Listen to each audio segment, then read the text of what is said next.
that level, but he undergirds it with Christianity. It is very rare.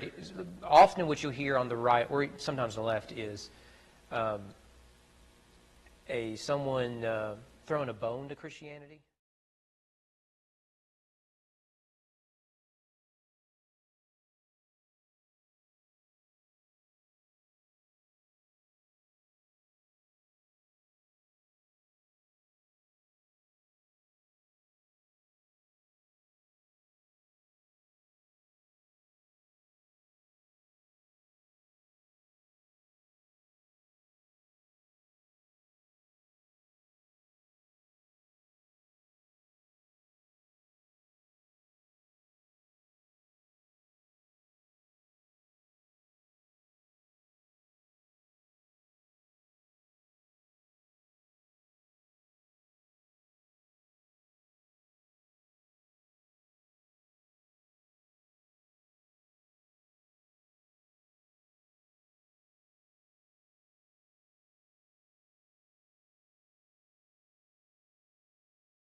your son we pray.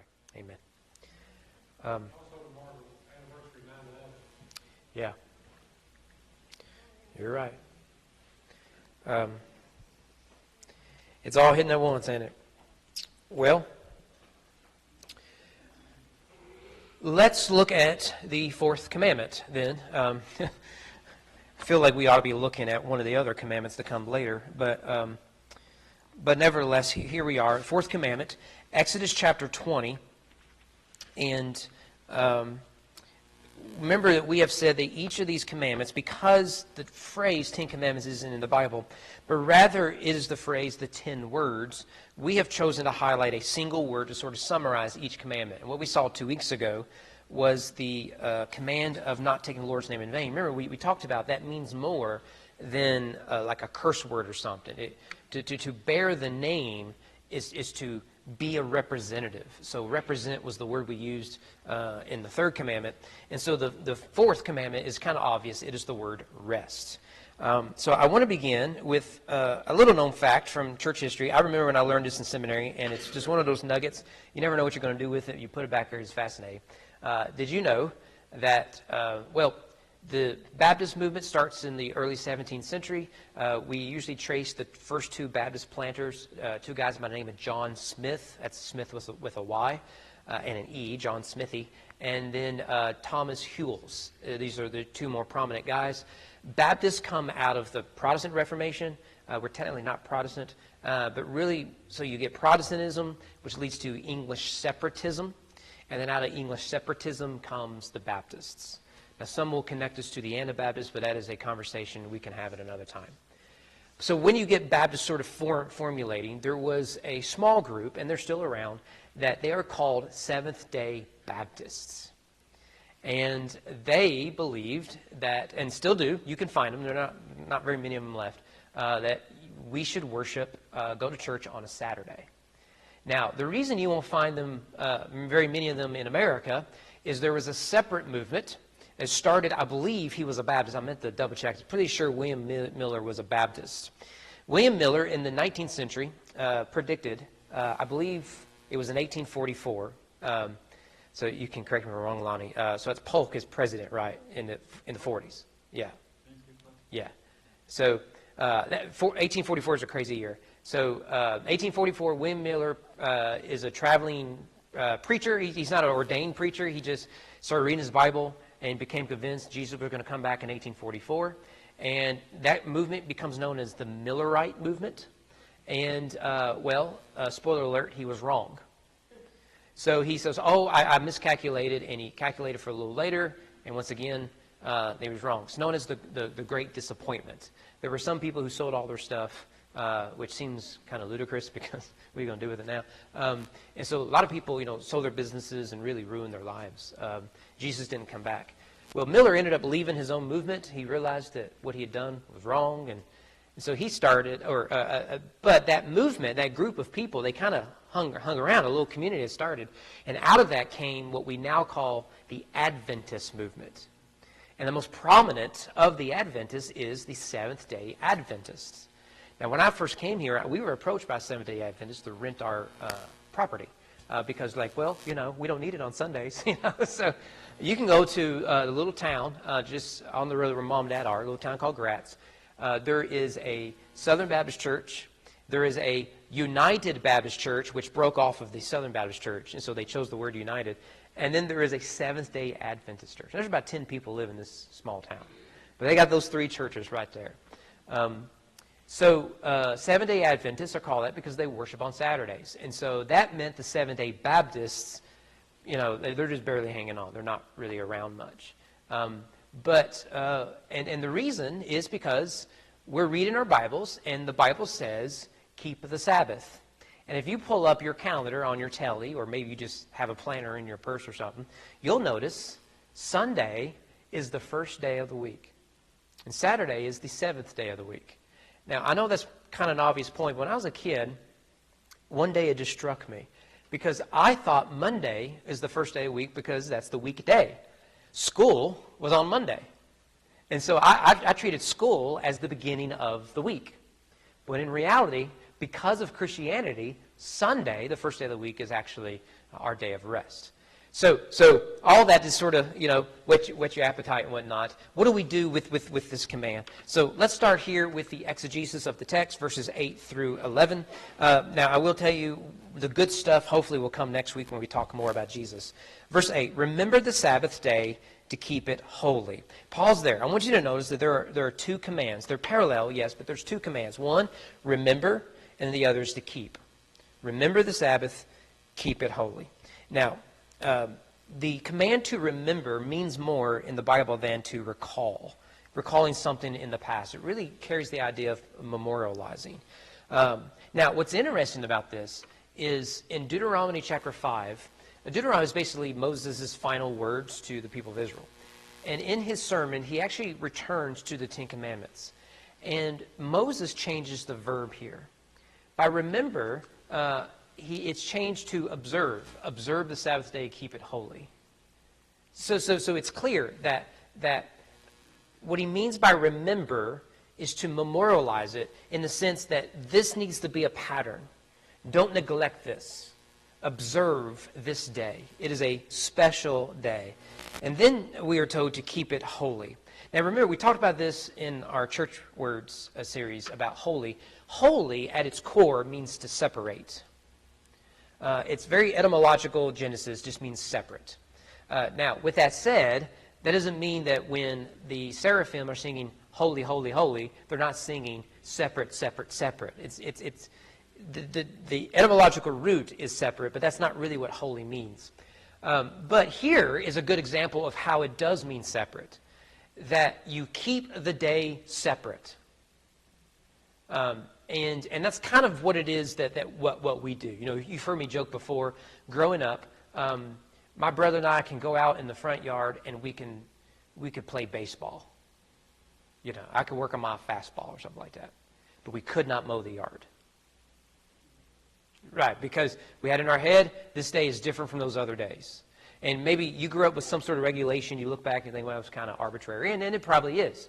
But what's the premise behind it? This day is separate. It is holy. It is a sacred day. And thus, it is to be unique among the Israelites. Now, what's interesting about this is you could do a historical search, and one of the problems is you will not find anything like this in the ancient world. So if you take the Mosaic Law, we've talked about this when we began our study of the Ten Commandments.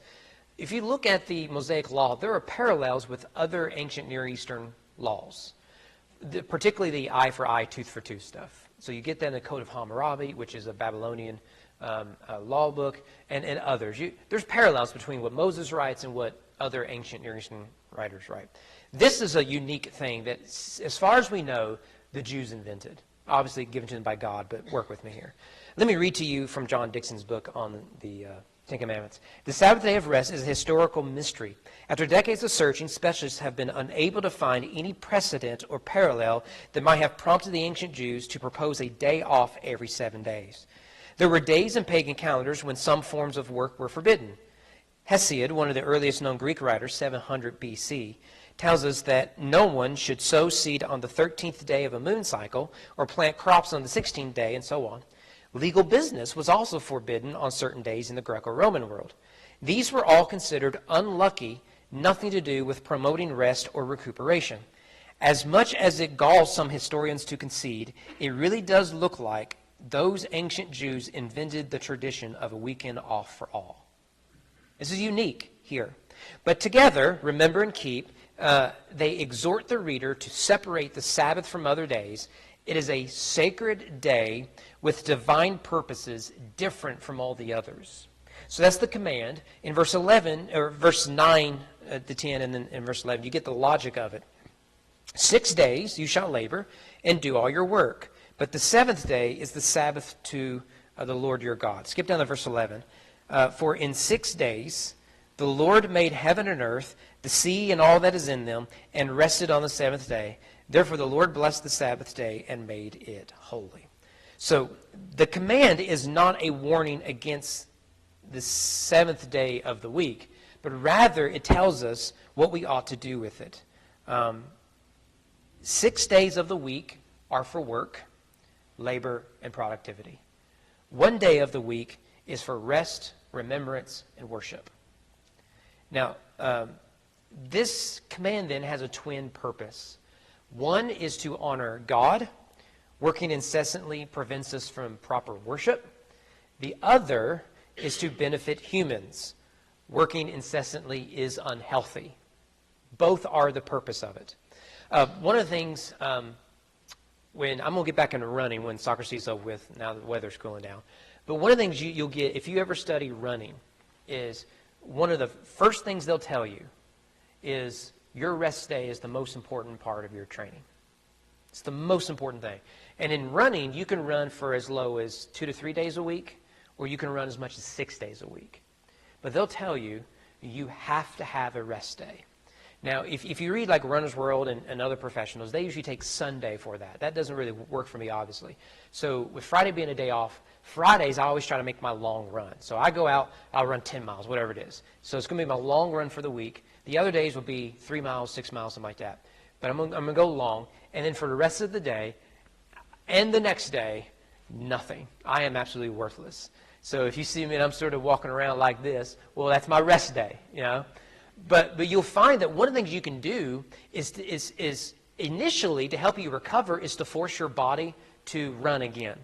So you'll get people who maybe they won't go the full 10 miles if that's their max. They may go 8 or 9, and so they put pressure on their body, but then the next day they're going to do a quick 2 miles.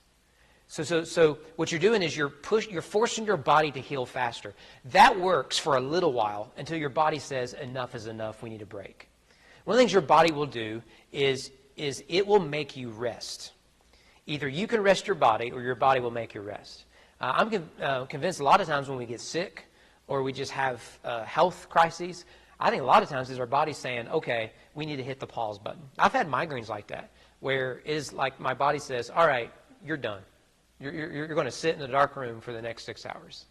And then you're not going to get anything done for the rest of the day. You're done. Yeah, and I do think our bodies do that. Now, you'll notice that God places the logic of rest in creation itself.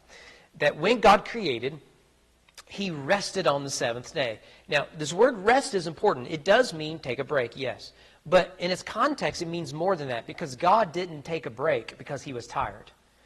God's act of rest was an act of reflection. It was a work of glory, that God looks over his creation, he saw that it was very good, and he marveled at his own creation. This is the work of an artist pleased with his art. And what we do then is, in following that logic, we say that if God rested on the seventh day, we should do the same. But it isn't just sit home, watch football from the comfort of your favorite man chair. What it means is this is a day primarily of reflection, memorialization, of worship. Yes, that does involve kicking your feet up, and not mowing that yard as mom and dad wouldn't let us do. But the logic is in creation. And in verse 10, we get the regulation of it. So go back to verse 10, seventh day is the Sabbath of the Lord your God. And he says, on it you shall not do any work, you or your son or your daughter, your male servant, your female servant, or your livestock, or the sojourner who is within your gates. Now, notice here that this is a universal command for everyone within the borders of Israel. And so this keeps us from saying, well, in a patriarchal agricultural society, the head of the household has to take the day off. But the slaves can still work. No. It's rather, this is a universal command. And then what gets developed out of this weekly command becomes other commands of rest. The year of Jubilee, where you will restore people's debts. They no longer owe you. It's a reset. How you treat the land, that after so many years, the land itself needs rest. After all, the logic is tied to creation. But it is interesting, that little detail, that it isn't just about you taking a rest, but again, particularly in patriarchal society, the patriarch needs to secure that everyone gets a rest. That this applies to the whole community and how we treat them. Now, the challenge here is, of course, what is the meaning of the word work? How do you know that you have done work on the Sabbath? Well, if you've ever heard of a book, you can get on Amazon, It's called the New Testament. And you'll find this is one of the major debates in the day of Jesus. You remember that a man comes up to Jesus, and he's got a withered hand. What does Jesus do? It happens to be the Sabbath. Jesus heals him. And the religious elites come up and say, you can't do that. That's work. Jesus says, okay, should we let the guy just keep going with a withered hand? It doesn't make no sense. He says, you work on the Sabbath. If you have a cattle that gets stuck, well, you're not going to stop. You're going to save your cattle. Your family depends on that. We understand that this is a broad principle that does require some understanding of Christian liberty. Now, it is embedded in my head that no one should mow their yard on a Sunday. I grew up with that. It was forced. I think Mom and Dad made us do it one time. We were told to mow the yard and we didn't, and that was like we were given chores because Mom and Dad were afraid we were going to be bored in the summer months, you know. And so we didn't. We were supposed to mow it. We didn't mow it, and they were furious. You know, I've had it up to here, you know, that sort of stuff. So it was Sunday, and I bet we were acting up in church too, no doubt about it. So Mom and Dad says, "Look, this is ridiculous. You boys are going to mow the yard." Well, we can't. It's a Sunday. Don't care. You're going to go out there in that hot sun. You're going to mow. I don't hear no complaints. Guess what happened? Remember, my father's a mechanic. That lawnmower went kabooey, and we had to buy a new lawnmower. So we have never mowed the yard on Sunday. Never. I mean, that is so embedded in my head. And I'm tempted that when I hear the lawnmower running in my neighborhood when I come home from church, my immediate reaction is negative. Don't you understand these pagans out here? This is what's wrong with this country. They're mowing the yard on Sunday. Yeah, heathen. That's my temptation. At the same time, I'll make pastoral visits on a Sunday. I have to go hang out with the in-laws on a lot of Sundays. This past Sunday, we did the birthday party, and my wife had me running all over the place. Yeah, why doesn't that work? So this is one of those words where the term is clear until you think about it. And so there needs to be some room of Christian liberty, but we should err on the side of a higher meaning of rest than a loose meaning of the word work. Does that make sense? I want us to err on the side of rest, and instead of looking for ways to say, well, it's not work, let us say, no, my priority is rest. Okay, so that's the exegesis. Let's look at the exhortation. You know, the Pharisees, you know, with their laws, they would like limit the number of steps you could take, and then they would get around it. They would take a pair of shoes, only wear one pair, or like one shoe, and go the limit, and then they would leave that shoe and put on the other shoe and go the other limit because they haven't broken the law. You know, just dumb stuff. That's the problem with the rules is you're always looking for ways around them. Exhortation. So basically what I want to do is I want to look at some of the basic issues and applications here. Here's the first one. Are Christians obligated to obey it? Now, if you're here and you're thinking, well, does the Ten Commandments? You got to obey all of them. Well, I would like to introduce you to a little thing called Christian theology, where a lot of times we debate things unnecessarily. One of my biggest beefs of studying theology academically and professionally is oftentimes I think we are looking for things to debate. This is one of them. But what is the argument? Often you will hear, and this was a common conversation when I was in seminary. Actually, I'd say a lot of my good friends from seminary, at least at that time, did not believe we had a moral obligation to obey this, at least a biblical obligation to obey it. So the argument goes that if you read the New Testament, it never tells you to rest on Sunday. It never tells you to do that. It will tell you not to murder. In fact, I was in Romans 13 today at the Capitol. It mentions murder, adultery, coveting, thieving, lying. There's 5 of them it mentioned from the Ten Commandments. So in one verse, you got half the Ten Commandments are reaffirmed right there. Obviously, idolatry is condemned and everything. So a lot of them say, well, you know, we're never told. After all, think about it. The Christians, they stopped observing the Sabbath. They started observing Sunday. So we're not obligated to do this. But you can add to this, this is really the more theological argument, is the idea that Jesus is the fulfillment of the Sabbath. Now, I want to come back to this next week. But let me give you just 2 verses here. Colossians 2:16.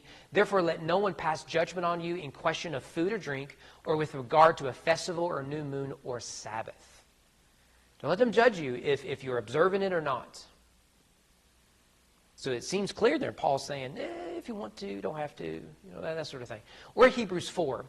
We'll come back to Hebrews 4 next week, but I really want to take time about the theology of rest, why it's so important. If Joshua had given them rest, God would not have spoken of another day later on. So you remember that in the Exodus, you're given the Sabbath command, which leads to a Sabbath promise. So I'm ruining next week. Joshua was to lead them into the promised land, which would bring rest. And so the writer of Hebrews says, well, Joshua was supposed to do that, and he failed. Verse 9, so then there remains a Sabbath rest for the people of God, is what we're looking for. For whoever has entered God's rest has also rested from his works as God did from his. Let us therefore strive to enter that rest so that no one may fall by the same sort of disobedience. You see, his argument seems to be that we're not looking for a legal rest, we're looking for a spiritual rest. That Christ has fulfilled the commandment. I think there's some real truth to that. However, I don't think that means this command should be obsolete. Christians are never told nor is it clearly stated that this is an obsolete command. In fact, I would argue the first Christians practiced it. Remember that the first Christians are Jews. And we actually see them resting on the Sabbath, and then they are gathering for worship on Sunday.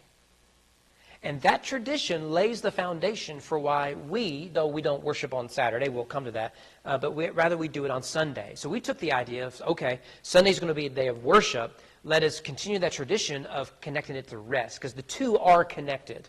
And so I believe the purpose of Sabbath rest remains.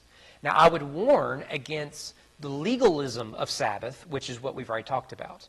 However, the purpose and the promise of Sabbath rest, I think, is still there. So with that said, what day should we rest on? Should we be like Seventh-day Baptists, or should we be, real Baptists? Well, remember, Sabbath is literally Saturday. But from the beginning, as we said, the Christians associate Sunday with the sacred day. And the reason is because of the resurrection of Jesus. Now, I've shared this before. Friday is the sixth day. It's the day of man. Saturday is the day of rest. So what happens? Jesus suffers under the wickedness of man, and he dies as a man on Friday. So you get darkness at noon. And then he is literally resting on Saturday. He is in the tomb. And at the first light of creation, the first day of the week, new creation comes. Christ conquers the grave. I don't think any of that is an accident.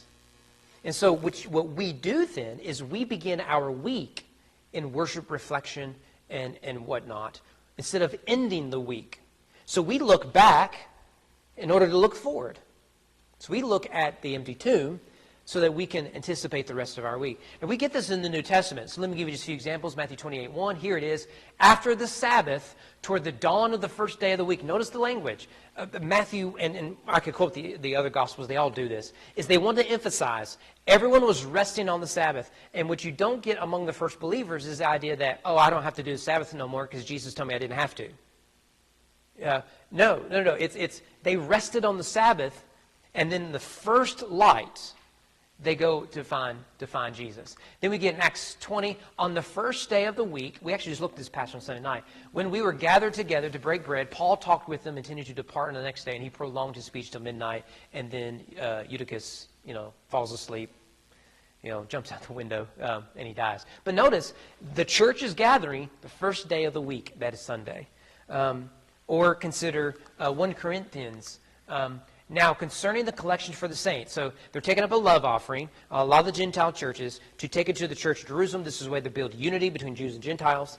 But when you collect this offering, as I directed the church in Galatia, so you do, so you have multiple churches practicing this, on the first day of the week, each one of you is to put something aside and store it up, as he may prosper, so that there will be no collecting when I come. What he's saying is, y'all are going to get together on Sunday, just do it then. This is what we do now. If we need to take up a special offering here at the church, we may make it available through online giving. That's unique, obviously. But we announce it on a Sunday morning. And we provide ways, because giving is a sacrificial gift. And worship is incomplete unless we bring something to our Maker, Redeemer. So in the Old Testament, you bring your sacrifice. You bring grain or whatever it is. We bring our offerings. We are bringing something of sacrifice to Jesus in worship. Or consider Revelation 1:10. I was in the Spirit on the Lord's day. What is the Lord's day? We know that John is doing this on Sunday. Now, he is on Patmos, right? So he's in isolation. But he is still recognizing Sunday as the day of the Lord. It's the Lord's day. It's the day of worship.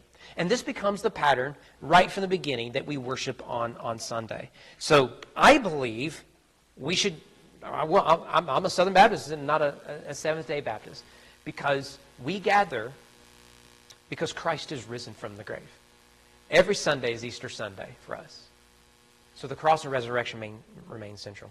With that said, what are some of the applicational points here? Number one, work is good. How about that? I didn't think too hard on that. I want you to notice what is being said here. We put emphasis on rest, and rightly so. But there's implications being said there. In fact, the text says, you will work 6 days a week and rest on the one. Now, notice here that this command to work is with humanity from the beginning. Genesis 2:15. The Lord God took the man and put him in the Garden of Eden to work it and keep it. And so, work then is a good thing. Can it become a God thing? Yes. And we must guard from workaholism and laziness. That's the temptation. Like anything else, you can turn a good thing into a bad thing or a God thing.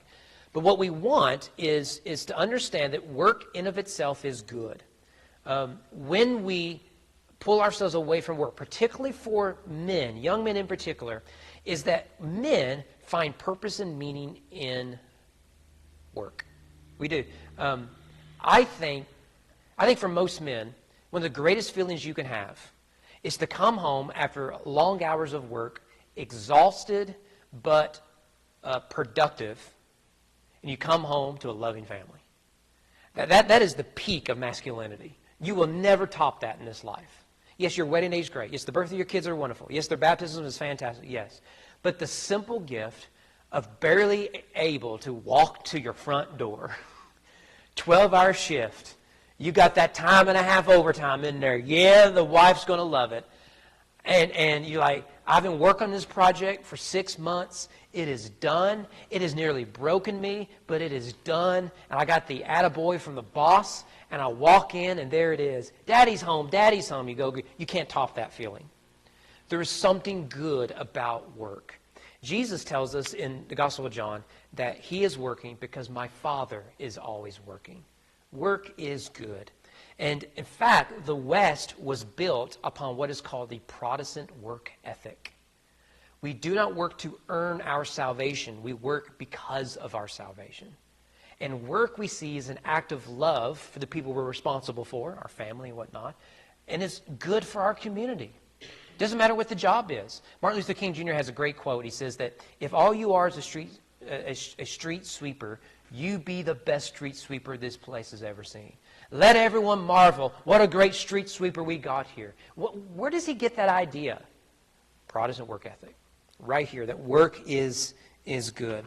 But secondly, you need to notice that God redeems here in this command. Now again, remember that Moses repeats the Ten Commandments. And so we looked at Deuteronomy 5 earlier. Let's look at it again. Deuteronomy 5, let's see if you notice anything. Remember, the logic of the Ten Commandments is creation. God rested on the Sabbath. You rest on the Sabbath day. But notice where Moses takes this conversation when he repeats the command. You shall remember that you were a slave in Egypt, and the Lord your God brought you out from there with a mighty hand and an outstretched arm. Therefore, the Lord your God commanded you to keep the Sabbath. What's the logic that Moses adds in Deuteronomy? It's redemption. It's the story of redemption. Moses wants them to remember that when you were slaves, you never had rest. You were worked to the bone. But now that God has set you free, act like it. In fact, you can now come over to Exodus 20, and what is the command? What's the regulation? You, and your son, and your daughter, your whole household, and don't forget your male servant, your male slave, and your female slave. In fact, even your livestock and the sojourner you're showing hospitality to. Everyone gets the day off. Why? Because you're free. And that a slave is not lesser than you. And they are the beneficiaries of the grace of God like you are. Do you see the root of emancipation in the Bible? Especially in a culture where slavery was as ambiguous as anything else. No one was debating the morality of slavery in the ancient world. Not until Christianity takes over the West, frankly. It's England and America are the two, really, to do that. So God wants them to remember, we're free. I don't have to work today. There is no one telling me to work. Not even God, my master, wants me to work today. It is a picture of redemption, a reminder of it. Thirdly, this command reminds us the family is a priority. So, in a patriarchal society built around farming, the family worked together. And this command requires everyone to rest, including, as we said, children, spouses, livestock, slaves, sojourners, everyone. Now, if all you do is work, every minute you spend working is a minute you're not spending with your family, especially in the post-industrial age, especially now. You add on top of our schedule sports and school and extracurricular activities. It's tough, really, to find time with family. It really is. I got 2 high schoolers. It is tough right now. But what this command says is at least one day a week, work isn't the priority. Your family, your health, their well-being, your marriage, that's the priority. One of the things I do love about Manna being part-time at the school is that we actually get a day most weeks to where I'm off work, she's off work. And we always go out to eat. We have little dates. And we try to eat somewhere different each time. And, man, I love it. She gets to sleep in. I take the kids to school. And I'll come back. I'll run errands because it is my day off, and it's a work week, or it's a weekday. So I can pay the bills and whatnot. And then by the time she's ready to go, we got a couple hours, just us. I love that. Day of rest for family. Fourthly, God is sovereign. Resting requires faith. I joke about mowing the yard, but over the years, our schedule can be so hectic, that's the only day to mow your yard. And that's it. I mean, you're looking at, if you get home late on Saturday, you're looking at your yard like, my goodness, I'm glad we don't live in a homeowner association. They kick us out now. Karen will meet us at the front door when we get home, her big head is going to be on our camera, doorbell camera, You home? You home when you talk about this yard? And then you think, well, tomorrow's the only day I can do it. But it's in my head, you can't do that on a Sunday. So you then start thinking, well, when am I going to do this? I remember one time I took a long lunch to mow the yard. Now, I got a teenage boy now. I ain't no excuses. But when he's 4, you're thinking, I can't eat today. I got to mow the yard, But what is this principle saying? It is saying God will feed your family. God will make sure the business doesn't fold. God will take care of everyone. In fact, we get this in the story of the manna from heaven. Remember, they were to, every morning, manna fell from, when they woke up, there's manna, frosted flakes. It's flakes like frosting is the NIV. And they were to pick it, and that's their food for the day. But there is no manna on Saturday, the Sabbath. And so we get this. On the 6th day, they gathered twice as much bread. So notice here, God has provided for them in advance. And they have to collect 2 days' worth so that the next day they can eat. And they know by faith this manna will be fine, unrefrigerated, out in the middle of the wilderness. It will be safe for my family to eat tomorrow. And so Moses says to them, tomorrow is a day of solemn rest, a holy Sabbath to the Lord. There's that word holy again.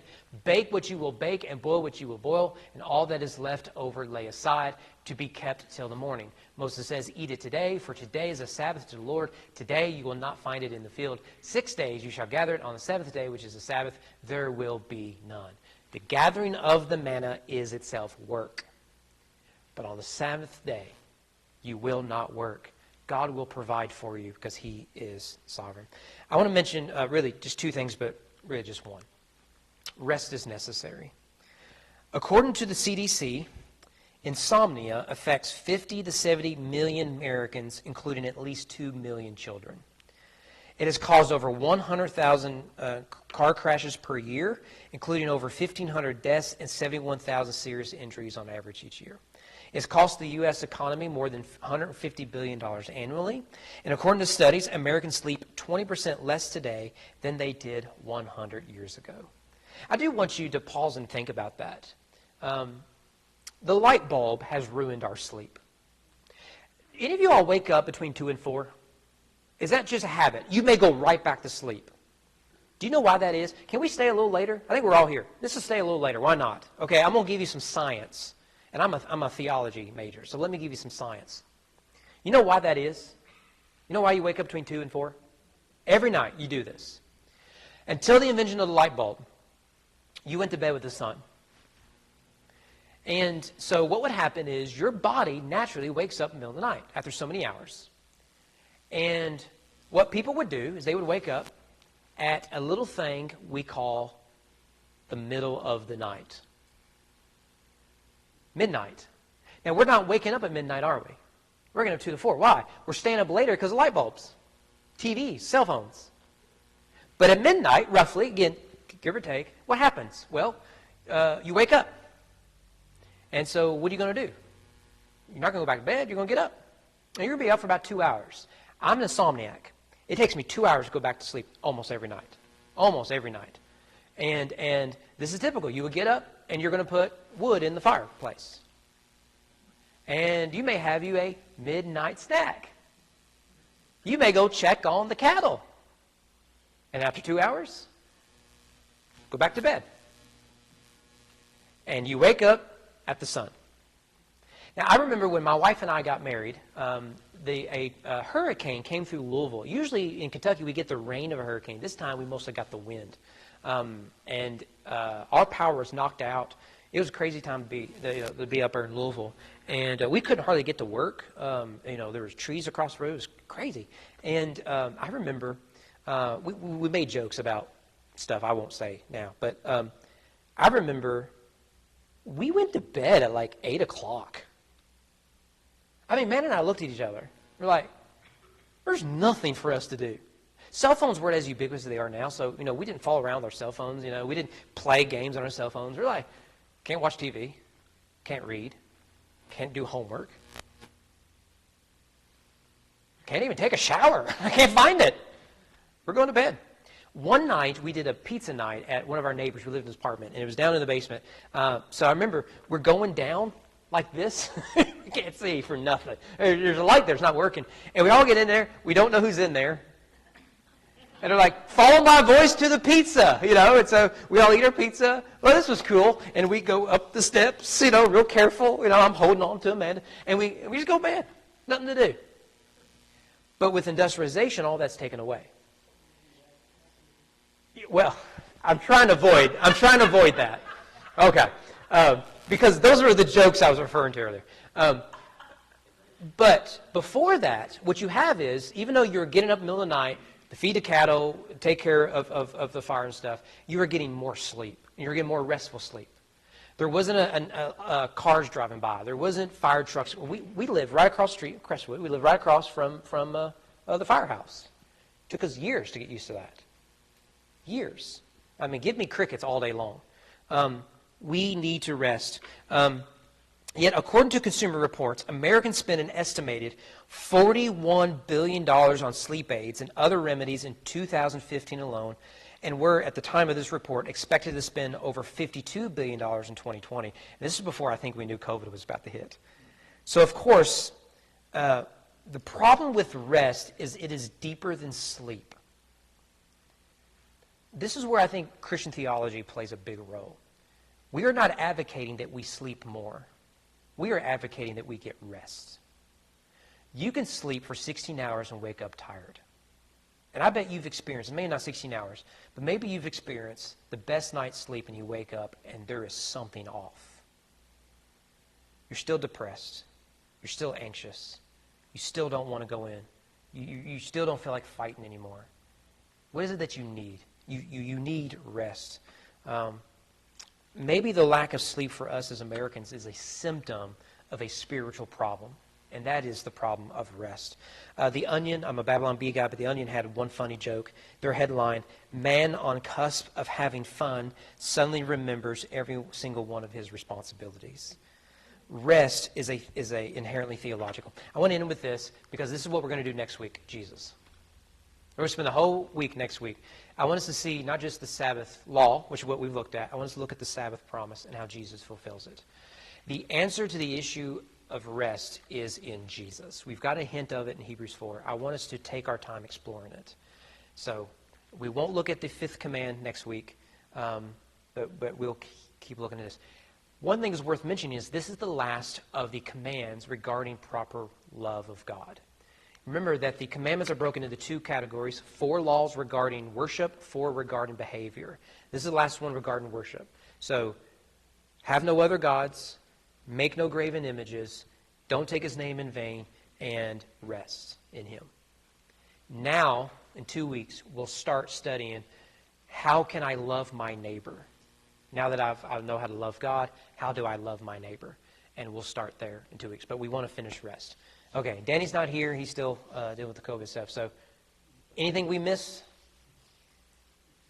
It's good stuff. You're going to wake up at 2 o'clock tonight, aren't you? And you're going to think, oh, I need to go fix the fire. Yeah, I had like 35. And now it's just like, well, you're up. You might as well be productive. I'll tell you a quick story. Man and I talk about this all the time, especially with young families with like babies. Moms will complain about this. It'll always come up. And you moms, you've said this, is you'll talk about, hey, is the baby sleeping? And the mom will say, well, my husband doesn't hear our baby cry in the middle of the night. You've said this. I know you have. My wife said it. The first night we were at home with Elijah, I took migraine medicine, and it knocked me out at night. I think that's part of why I'm insomniac now, because I did it for like 10 years. And when I finally heard him, my mother was staying with us that first week. Mom and Amanda already had him changed. They were feeding him, burping. Like, well, look who woke up. Well, God has made us, ladies, you hear every noise your child makes no matter what room they're in. You hear that. That is a gift from God. And we should be thankful for that. You hear nothing else going on in the house. Men, what wakes you up in the middle of the night? The slightest sound of a leaf falling outside. The other night, I actually did sleep really well. I was dreaming that our house was being broken into, so I was sleeping good. Yeah, I remember my dream. Like, the door was about to open, and I was ready to charge. It was a dream. I'm telling you, it was a dream. And then, of course, either in the dream I heard a noise or the cat took off running in the middle of the night like she does. And so I wake up already on edge, and I thought there's someone in the house. And of course Amanda is just, she's out, absolutely out. Didn't hear a word of it. So I thought, well, I'm up now. So what do? I start doing my checks. I check the doors and the windows and all that sort of stuff. Yeah. Let's end it there, shall we? Don, will you close us in prayer?